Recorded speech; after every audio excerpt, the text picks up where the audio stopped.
Hai semuanya, Assalamualaikum warahmatullahi wabarakatuh. Perkenalkan, nama saya Esa Ramadhani Anwar. Saya selaku perwakilan dari kelompok 5 akan memperkenalkan anggota kelompok kami yang berjumlah 5 orang. Yang pertama ada Muhammad Gilang Angga Tria Pradipta dengan NIM belakang 100. Kemudian ada Musukron Rafiq dengan NIM belakang 101. Dan kemudian ada Miftahul Ilmi dengan NIM belakang 104. Lalu ada saya, Esa Ramadhani Anwar dengan NIM belakang 108. Dan yang terakhir ada Celica Kamil Azara dengan NIM belakang 109. Dalam video ini, kami mempunyai peran masing-masing dalam memaparkan video narasi mengenai demokrasi. Dan mari kita simak video berikut. Teman-teman, ketika kita mendengar kata demokrasi, tentunya yang paling sering kita bayangkan ada pemilu, parlemen, serta kebebasan dalam memilih pemimpin. Demokrasi seolah identik dengan sistem liberal yang berkembang di negara-negara barat. Namun, apakah demokrasi hanya memiliki satu makna tunggal saja? Ataukah semua ideologi memahami demokrasi dengan cara yang sama? Dalam ideologi komunis, demokrasi tidak dipahami sebagai sekedar prosedur politik, melainkan sebagai persoalan siapa yang benar-benar memegang kekuasaan di dalam masyarakat. Karl Marx dalam The Communist Manifesto tahun 1848 mengkritik demokrasi liberal sebagai bentuk kekuasaan politik yang tampaknya paling netral, tetapi pada dasarnya hanya melayani kepentingan pemilik modal. Bagi Karl Marx, negara dalam sistem kapitalis termasuk negara demokratis yang tidak pernah benar-benar mewakili rakyat secara keseluruhan. Kemudian, pandangan ini diperkuat oleh pemikir politik modern seperti C.B. Macpherson yang dalam The Life and Times of Liberal Democracy menjelaskan bahwa demokrasi liberal seringkali dibatasi oleh struktur ekonomi yang timpang. Dengan kata lain, kebebasan politik tidak selalu berarti kebebasan sosial dan kebebasan ekonomi. Maka ketika komunisme berbicara tentang demokrasi, yang dipertanyakan bukan hanya bagaimana keputusan tersebut dibuat, tetapi juga untuk siapa keputusan tersebut dibuat. Dari sinilah perdebatan tentang demokrasi dan ideologi komunis bermula. Selama alat produksi dikuasai oleh segelintir orang, maka kebebasan politik hanyalah ilusi. Kritik Marx terhadap demokrasi liberal berangkat dari pengamatannya terhadap masyarakat kapitalis abad ke-19. Ia melihat bahwa meskipun negara-negara liberal menjamin hak politik seperti memilih dan dipilih, kebebasan tersebut tidak secara otomatis membebaskan manusia dari penindasan yang bersifat ekonomi. Hak suara tidak menghapus kenyataan bahwa kelas pekerja tetap harus menjual tenaga kerjanya demi bertahan hidup. Sementara surplus nilai hasil kerja mereka dinikmati oleh pemilik modal. Dalam kondisi ini, demokrasi berfungsi lebih sebagai legitimasi sistem yang timpang daripada sebagai sarana pembebasan sejati. Pandangan tersebut ditegaskan Marx dalam karya berikut, di mana ia mengkritik gagasan-gagasan sosialisme modern yang masih mempertahankan prinsip-prinsip keadilan formal tanpa menyentuh akar material ketidakadilan. Marx menilai bahwa kebebasan tidak boleh dipahami secara abstrak maupun yuridis semata, melainkan harus dilihat dari kondisi nyata kehidupan manusia. Dalam Marx menegaskan bahwa konsep kebebasan harus dipahami secara material. Demokrasi yang sejati bukanlah kebebasan memilih penguasa, tetapi kebebasan dari eksploitasi. Oleh karena itu, demokrasi dalam komunisme berakar pada emansipasi kelas pekerja. Bagi Marx, demokrasi yang sejati baru mungkin terwujud ketika relasi produksi yang eksploitatif dihapuskan. Artinya, selama masih ada kelas yang menguasai alat produksi dan kelas lain yang bergantung padanya, maka demokrasi tidak lebih dari kebebasan semu. Emansipasi kelas pekerja menjadi persyarat utama bagi demokrasi yang substansif, karena hanya melalui penghapusan dominasi ekonomi manusia dapat benar-benar bebas menentukan nasibnya sendiri.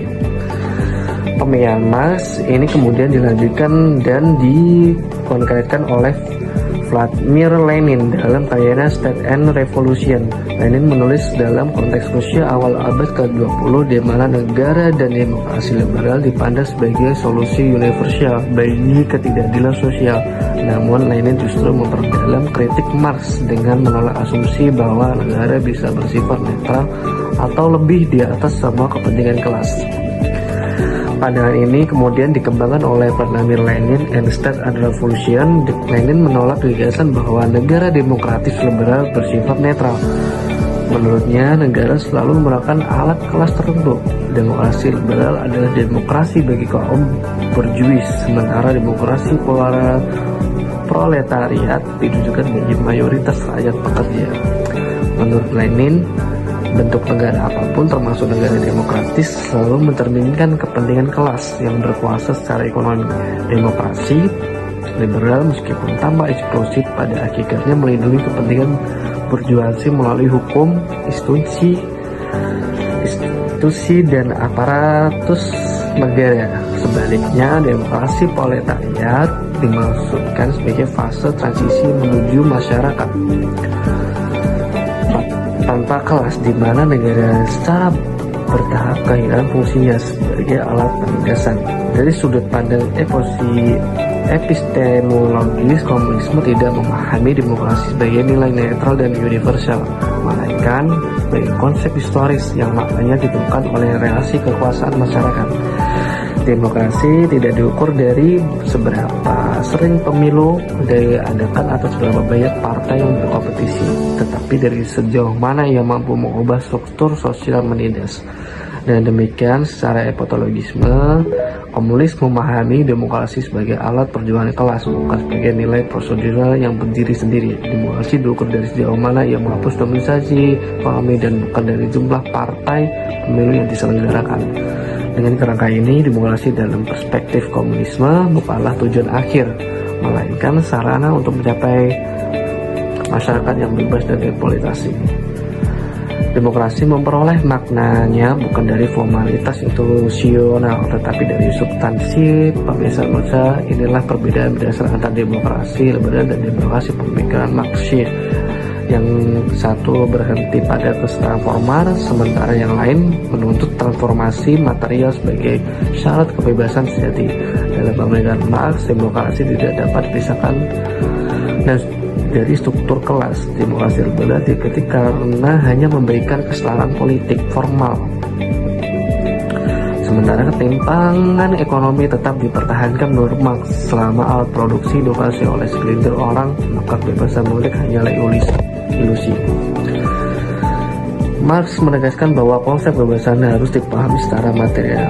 Demokrasi yang sejati bukanlah kebebasan memilih penguasa, tetapi kebebasan dari eksploitasi. Oleh karena itu, demokrasi dalam komunisme berakar pada emansipasi kelas pekerja. Selanjutnya, konsep kunci demokrasi dalam ideologi komunis adalah demokrasi proletariat, sebuah gagasan yang berbentuk dari kritik mendasar terhadap demokrasi liberal. Bagi pemikir komunis, terutama Vladimir Lenin, demokrasi tidak cukup dipahami sebagai prosedur pemilihan atau mekanisme representasi politik semata, melainkan harus dilihat dari siapa yang benar-benar memegang kekuasaan dalam struktur sosial dan ekonomi. Dalam pandangan ini, Lenin menyebut demokrasi proletariat sebagai bentuk kekuasaan politik di mana kelas pekerja menjadi subjek utama dalam pengambilan keputusan, bukan lagi objek yang diatur oleh elit politik atau pemilik modal. Negara pada tahap ini tidak dipahami sebagai tujuan akhir, melainkan sebagai alat transisi yang diperlukan untuk menghancurkan struktur kelas dan relasi produksi yang menindas. Dalam demokrasi proletariat, kebebasan individu tidak dapat dihapus, tetapi ditempatkan di bawah kepentingan kolektif. Pandangan ini berangkat dari keyakinan bahwa kebebasan individu dalam masyarakat kapitalis seringkali bersifat semu. Menurut Lenin, kebebasan yang diagungkan dalam demokrasi liberal pada praktiknya hanya dapat dinikmati secara penuh oleh mereka yang memiliki kekuatan ekonomi. Tanpa kesetaraan ekonomi, kebebasan politik dan sipil justru memperdalam ketimpangan, karena hanya segelintir orang yang memiliki sumber daya untuk memanfaatkan kebebasan tersebut secara efektif. Oleh sebab itu, demokrasi proletariat menekankan bahwa kesetaraan sosial dan ekonomi merupakan prasyarat dalam ketimpangan, karena hanya segelintir segelintir orang yang memiliki sumber daya untuk memanfaatkan kebebasan tersebut secara efektif. Oleh sebab itu, demokrasi proletariat menekankan bahwa kesetaraan sosial dan ekonomi merupakan prasyarat bagi kebebasan yang nyata. Pandangan ini kemudian dikembangkan oleh pemikir Marxis seperti Nikos Poulantzas dalam karyanya Political Power and Social Classes. Poulantzas menjelaskan bahwa demokrasi proletariat tidak berarti hilangnya partisipasi rakyat, melainkan perubahan untuk partisipasi itu sendiri. Partisipasi tidak lagi dipahami sebagai kompetisi bebas antara elit politik, melainkan sebagai partisipasi yang terorganisasi melalui kelas sosial, serikat pekerja, dan struktur kolektif lainnya. Dalam kerangka ini, demokrasi bersifat kolektif dan ideologis dengan tujuan utama mengonsolidasikan kekuasaan politik kelas pekerja dan mencegah kembalinya dominasi kelas borjuis. Namun demikian, konsep demokrasi proletariat mengandung ketegangan internal yang serius. Ketika partisipasi rakyat diorganisasi secara ketat atas nama kepentingan kelas, muncul risiko sentralisasi kekuasaan di tangan partai atau negara. Pertanyaan mendasarnya adalah bagaimana memastikan bahwa negara tetap menjadi alat emansipasi, bukan berubah menjadi kekuatan yang berdiri di atas masyarakat. Ketegangan antara partisipasi kolektif dan kontrol negara inilah yang menjadi salah satu titik kritis dalam sejarah praktik demokrasi komunis. Sekaligus membuka perdebatan panjang tentang batas antara pembebasan dan pembatasan dengan nama demokrasi.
Sebagai elemen-elemen fundamental. Demokrasi itu tidak dapat berjalan hanya dengan partisipasi formal, tetapi memerlukan ruang dan berbagai perbedaan pendapat dan pilihan politik.